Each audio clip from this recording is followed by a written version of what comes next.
അപ്പോൾ ഈ greying of hair നമുക്ക് കംപ്ലീറ്റ്ലി റിവേഴ്സിബിൾ ആണോ? ബാക്ക് ടു നോർമൽ ആ ബ്ലാക്ക് കളറിലേക്ക് കൊണ്ടുപോകാന്നുള്ളത് പോസിബിൾ ആണ്? ഓൾറെഡി നമുക്ക് ഗ്രേ ആയിട്ടുള്ള ഹെയർസ് ഉണ്ടാവുന്ന ആളുകളിൽ അതിനെ തിരിച്ച് ബ്ലാക്ക് കളറാക്കുക എന്നുള്ളത് ഒരു പോസിബിൾ ആയിട്ടുള്ള കാര്യമല്ല. അതുപോലെ തന്നെ ഇപ്പോൾ അച്ഛനും അമ്മയിലും ഉണ്ടായിട്ട് അത് തുടർന്ന് വരുന്ന കുട്ടികളിലാണെങ്കിൽ അതും റിവേഴ്സ് ചെയ്യുക എന്നുള്ളത് അത്ര പോസിബിൾ ആയിട്ടുള്ള കാര്യമല്ല. നമുക്ക് ചെയ്യാൻ പറ്റുന്ന ഒരു ഇതെന്ന് വെച്ചിട്ടുണ്ടെങ്കിൽ ആ പ്രോസസ്സിനെ ഒന്ന് സ്ലോ ഡൗൺ ചെയ്യുക, അല്ലെങ്കിൽ ഇനി അങ്ങനെ വരാതെ നോക്കുക. ഇതാണ് നമുക്ക് ചെയ്യാൻ പറ്റുക. അപ്പോൾ ഇനി നമുക്ക് ആയുർവേദത്തിൽ എന്ന് പറഞ്ഞിട്ടുണ്ടെങ്കിൽ ആയുർവേദത്തിൽ ഇതെല്ലാം ഉണ്ടാകുന്നത് ഒരു പിത്ത അഗ്രവേഷൻ കൊണ്ടാണ്.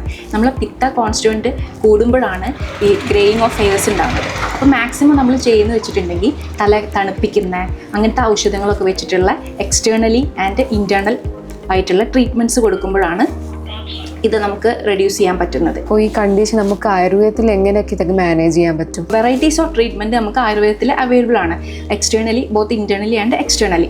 അപ്പോൾ എക്സ്റ്റേണലായിട്ട് നമ്മൾ ചെയ്യുന്ന കുറച്ച് പ്രൊസീജിയേഴ്സാണ് ശിരോഅഭ്യംഗ, ശിരോധാര, തല പൊതിച്ചില്. പിന്നെ ഇൻറ്റേർണലി ചെയ്യുന്നതാണ് നിസ്യ. നിസ്യ എന്ന് പറഞ്ഞിട്ടുണ്ടെങ്കിൽ വളരെയധികം ബെനിഫിറ്റ് ആയിട്ടുള്ള ഒരു കാര്യമാണ്. അതെന്ന് വെച്ചിട്ടുണ്ടെങ്കിൽ മെഡിക്കേറ്റഡ് ഓയിൽ നമ്മുടെ നോസ്ട്രിൽസിൽ ഇൻസ്റ്റിൽ ചെയ്യുന്ന പ്രോസസ്സിനെയാണ് നിസ്യ എന്ന് പറയുന്നത്. നമ്മുടെ സാധാരണയായിട്ട് കഴുത്തിന് മുകളിലുള്ള എല്ലാ രോഗങ്ങൾക്കും അത് വളരെയധികം എഫക്റ്റീവാണ്. ഈ തെറാപ്പീസ് എടുക്കുന്നതോടൊപ്പം നമ്മൾ കറക്റ്റ് ചെയ്യേണ്ടത് നമ്മുടെ ഫുഡ് ഹാബിറ്റ്സും ലൈഫ് സ്റ്റൈലും ആണ്. മിനിമം ഒരു 7 to 8 hours സ്ലീപ്പ് അത് കൊടുക്കുമ്പോൾ നമ്മൾ എന്താ ചെയ്യുന്നത്, നമ്മുടെ ബോഡിയിലുള്ള ഇൻഫ്ലമേഷൻസ് ഒക്കെ ഒന്ന് കുറച്ച് ബോഡി റിലാക്സ് ആവാൻ നമ്മൾ ഉറക്കം ഹെൽപ്പ് ചെയ്യും. അതുപോലെ ഫുഡ് ഹാബിറ്റ്സിൽ നമ്മൾ കൂടുതലും പ്രോട്ടീൻ അടങ്ങിയ ഭക്ഷണങ്ങൾ കഴിക്കുക, മിനറൽസ്, വൈറ്റമിൻസ്, അങ്ങനത്തെ പോഷകസമൃദ്ധമായിട്ടുള്ള ആഹാരങ്ങൾ എപ്പോഴും ഫോളോ ചെയ്യുക. ഇത്തരത്തിലുള്ള ന്യൂട്രീഷ്യസ് ആയിട്ടുള്ള ഭക്ഷണ പദാർത്ഥങ്ങൾ ഫുഡിൽ ഇൻക്ലൂഡ് ചെയ്യുക എന്നുള്ളതിനും കൂടെ നമ്മൾ നന്നായിട്ട് വെള്ളം കുടിക്കുക. എപ്പോഴും ബോഡി ഹൈഡ്രേറ്റ് ആക്കി വെക്കുക. ബോഡി ഹൈഡ്രേറ്റ് ആക്കി വെക്കുമ്പോൾ നമ്മൾ ഉള്ളിലുള്ള ടോക്സിൻസിനെ എലിമിനേറ്റ് ചെയ്യാൻ ഈ വെള്ളം നമ്മളെ ഹെൽപ്പ് ചെയ്യും. അന്ന് നമ്മുടെ ബോഡി ഒരു കാം സ്റ്റേജിലേക്ക് വന്നിട്ട് ഈ പിത്തേനെ കുറക്കാൻ അത് ഹെൽപ്പ് ചെയ്യും. ശിരോഅഭ്യംഗ എന്ന് വെച്ചിട്ടുണ്ടെങ്കിൽ ഏതെങ്കിലും ഒരു മെഡിക്കേറ്റഡ് ഓയിൽ യൂസ് ചെയ്തിട്ട് നമ്മൾ ഹെഡ് മസാജ് ചെയ്യുന്നതിനെയാണ് ശിരോഅഭ്യംഗ എന്ന് പറയുന്നത്. ഒരു 20 to 25 minutes ആ പ്രൊസീജിയർ നമുക്ക് ചെയ്യാം.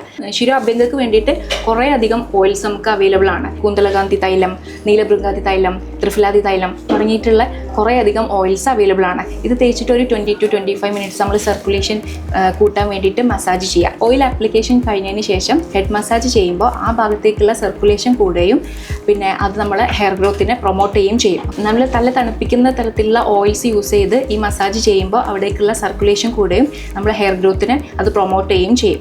അപ്പോൾ ഇത് ഹെയർ കൂടാനും ആ ഗ്രേയിങ് ഓഫ് ഹെയർസിനെ തടയാനൊക്കെ ഇത് ചെയ്യും. അപ്പോൾ ദിനചര്യ ഫോളോ ചെയ്യുക എന്നുള്ളത് വളരെ ഒരു ഇമ്പോർട്ടൻ്റ് ആയിട്ടുള്ള കാര്യമാണ്. ഗ്രേയിങ് ഓഫ് ഹെയർസ് എന്നുള്ളത് അത് വരാതെ നോക്കലാണ്, പ്രിവെൻഷനാണ് അതിൻ്റെ കാര്യം. അത് വന്നതിനെ നമുക്ക് അങ്ങനെ റിവേഴ്സ് ചെയ്യുക എന്നുള്ളതൊരു പോസിബിൾ ആയിട്ടുള്ള കാര്യമല്ല. അപ്പോൾ അതിന് വരാതെ നോക്കുക. എപ്പോഴും നമ്മൾ ദിനചര്യകളിൽ ഓയിൽ ആപ്ലിക്കേഷനും മസാജും ഹെഡ് മസാജും പിന്നെ ഒന്ന് ബോഡിനെ കൂൾ ചെയ്യിക്കാനുള്ള കാര്യങ്ങളൊക്കെ ചെയ്തിട്ട് അത് വരാതെ നോക്കുക എന്നുള്ളതാണ് പ്രധാനം.